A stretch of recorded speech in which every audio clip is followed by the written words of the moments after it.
നിങ്ങളുടെ ഫേവറേറ്റ് സീരിയലുകൾ ടിവിയിൽ വരുന്നതിന് മുൻപേ സൺ നെക്സ്റ്റ് ആപ്പിൽ കാണാം. ഇനി എല്ലാവർക്കും മുൻപേ കാണൂ. ഇപ്പോൾ തന്നെ സൺ നെക്സ്റ്റ് ആപ്പ് ഡൗൺലോഡ് ചെയ്ത് സബ്സ്ക്രൈബ് ചെയ്യൂ. അച്ഛാ, വിഷമിക്കാതെ. ഞാൻ നന്ദിനിയുടെ അടുത്ത് തന്നെയുണ്ട്. ഞങ്ങളെ കൊണ്ട് പറ്റാവുന്ന ഒക്കെ ചെയ്യുന്നുണ്ട്. ഏട്ടാ, നമ്മളെ കൊണ്ട് ചെയ്യാവുന്നതൊക്കെ നമ്മൾ ചെയ്യുന്നുണ്ട്. പക്ഷേ ദ്രോഹിക്കാൻ നോക്കുന്നവര് അതും ചെയ്യുന്നുണ്ടല്ലോ. ഒരു 4-5 ദിവസം ഭക്ഷണശീലത്തില് മാറ്റം വരുത്തിയ ഇവിടുള്ളവരെന്താ ചത്തുപോവോ? നോൺ വെജ് കഴിക്കണ്ടെന്ന് പറഞ്ഞ നിർബന്ധപൂർവ്വം അത് ഓർഡർ ചെയ്ത് വരുത്തി കഴിക്കുമല്ലേ?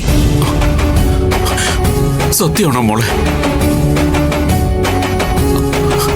സാറേ, ഞാൻ തുടക്കത്തിലേ പറഞ്ഞതല്ലേ എന്റെ മോളെ ഇവിടെ കിടത്തണ്ട, ഞാൻ കൊണ്ടുപോയിക്കോളാന്ന്. അന്ന് നിങ്ങളാരും കേട്ടില്ലല്ലോ. സുദേവ, നന്ദിനിക്കൊരു അസുഖം വരുമ്പോ എന്റെ ഭാര്യയും മക്കളും അതിനു വേണ്ട കാര്യങ്ങളൊക്കെ ചെയ്യുമെന്നുള്ള വിശ്വാസമൊന്നും എനിക്കില്ല. പക്ഷേ അതുകൊണ്ടൊന്നും ഈ കിടക്കുന്ന തന്റെ മകൾ തോറ്റുപോവില്ല. ഈ കിടക്കയിൽ നിന്ന് എഴുന്നേൽക്കും. ഈ തളർച്ചയിൽ നിന്ന് അവൾ അതിജീവിക്കും. ദേവി അവൾക്ക് കാവലുണ്ടാവും, അതുറപ്പാ. ഇല്ല സാറേ, ദേവി കാക്കൂല.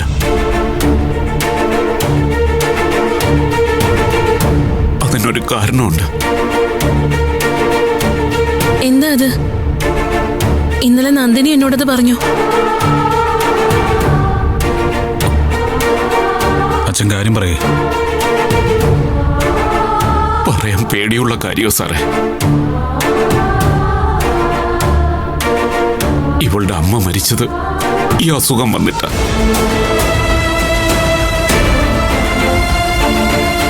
ദേഹം മുഴുവൻ പോളങ്ങൾ നിറഞ്ഞു.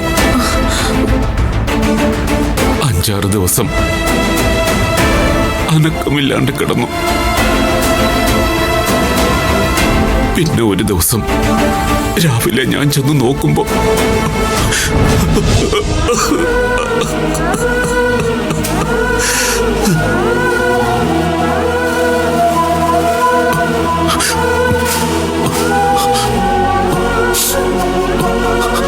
അതുകൊണ്ട് നിന്നില്ല. ഇവളുടെ അമ്മയ്ക്കൊരു അനുജത്തി ഉണ്ടായിരുന്നു. 5-6 മാസം കഴിഞ്ഞപ്പോ അവളും ഇതേപോലെ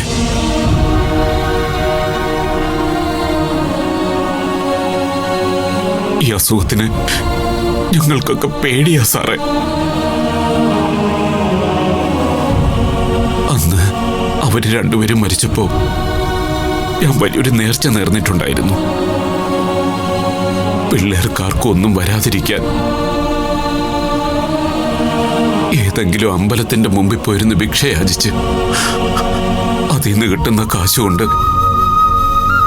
5 പേർക്ക് കാല് കഴുകി ഊട്ടിച്ചോളാന്ന്.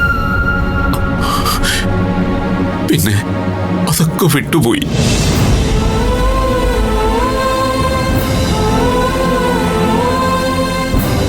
ഒരു ദിവസം പണിയെടുത്തില്ലെങ്കിൽ അടുപ്പ് പുകയാത്തിടത്ത് വഴിപാടിന് നേർച്ചയ്ക്ക് എവിടെ സമയം സാറേ?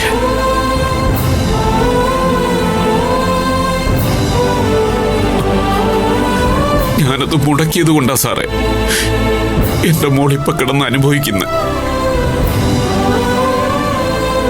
ഏയ്, അങ്ങനെയൊന്നുമില്ല. അതിനെന്തെങ്കിലും പരിഹാരം ഉണ്ടെങ്കിൽ നമുക്കത് ചെയ്യാം.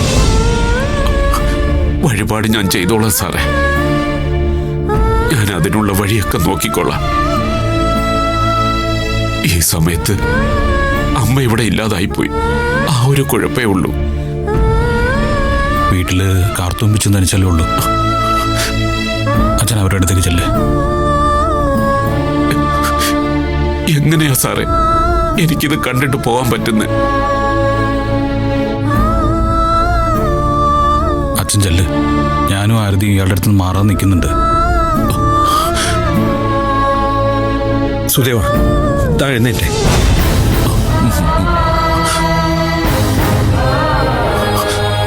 മോളെ, അച്ഛൻ പോയിട്ട് വരാൻ കേട്ടോ.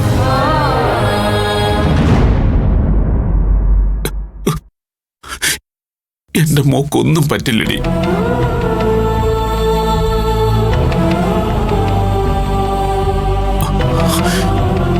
ഇതിനെ കൂടി അച്ഛന് ദേവി പരീക്ഷിക്കുക.